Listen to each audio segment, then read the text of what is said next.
Kementerian Perhubungan mengakui bahwa biaya logistik di Indonesia masih tergolong tinggi akibat beberapa faktor tertentu.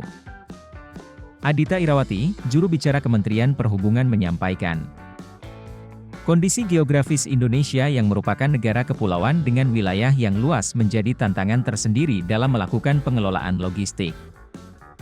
Dibutuhkan manajemen logistik yang terpadu, sehingga layanan ke masyarakat menjadi lebih baik dan biaya logistik dapat ditekan, ujar dia, Senin 19 September. Ia mengutip data Bank Dunia, yang menyebut bahwa di tahun 2018, performa logistik Indonesia berada di urutan ke-46 dari 160 negara. Indonesia juga memperoleh skor 3,15 dengan 5 sebagai skor tertinggi. Data yang sama juga menyebut biaya logistik Indonesia mencapai 23,5% dari pendapatan domestik bruto. Namun, berkat upaya-upaya yang telah dilakukan seperti pembangunan infrastruktur konektivitas, saat ini biaya logistik Indonesia sudah bisa diturunkan menjadi 22% dari total PDB. Kedepannya, pemerintah melalui Kemenkomarves telah menargetkan penurunan biaya logistik hingga 17% dari PDB pada tahun 2024, imbuh Adita. Selain kondisi geografis, ada pula sejumlah faktor lain yang mempengaruhi biaya logistik di tanah air. Beberapa di antaranya kondisi geopolitik di Eropa Timur yang memanas dan resesi yang dialami sejumlah negara. Hal ini mengingat faktor-faktor tadi memiliki efek domino.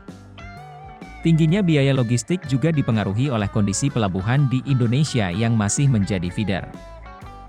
Untuk itu, pemerintah tengah melakukan uji coba pada beberapa pelabuhan. Seperti di Batam untuk melakukan pelayaran langsung ke negara tujuan tanpa harus transit ke negara lain seperti Singapura. Pemerintah juga memperhatikan faktor produktivitas bongkar muat dan waktu sandar atau port stay kapal di pelabuhan, karena turut menjadi penentu biaya logistik Indonesia. Lantas, seiring dengan mergernya PT Pelabuhan Indonesia, atau Pelindo, pada Oktober 2021 lalu, diharapkan produktivitas bongkar muat dapat ditingkatkan. Selain itu, diharapkan pula waktu sandar kapal dapat diturunkan, sehingga daya saing logistik Indonesia mampu membaik. Sejumlah tantangan tersebut dapat diatasi dengan baik jika ada sinergi yang baik antara pemerintah, operator, pelaku usaha sektor transportasi, hingga masyarakat, ungkap Adita. Dewan Pemakai Jasa Angkutan Laut Indonesia juga sepakat bahwa faktor geografis menjadi salah satu penyebab tingginya biaya logistik Indonesia. Ini terlihat bila dibandingkan dengan negara-negara lain di Asia Tenggara, seperti Vietnam dan Thailand.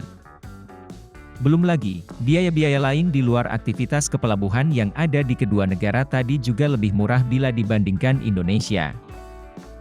Indonesia juga belum memiliki pelabuhan yang bisa melayani pelayaran langsung ke negara tujuan tanpa melalui transit. Tanjung Priok sebenarnya bisa dijadikan hub national port sehingga dapat melayani pelayaran direct destination, ucap dia, Senin 19 September.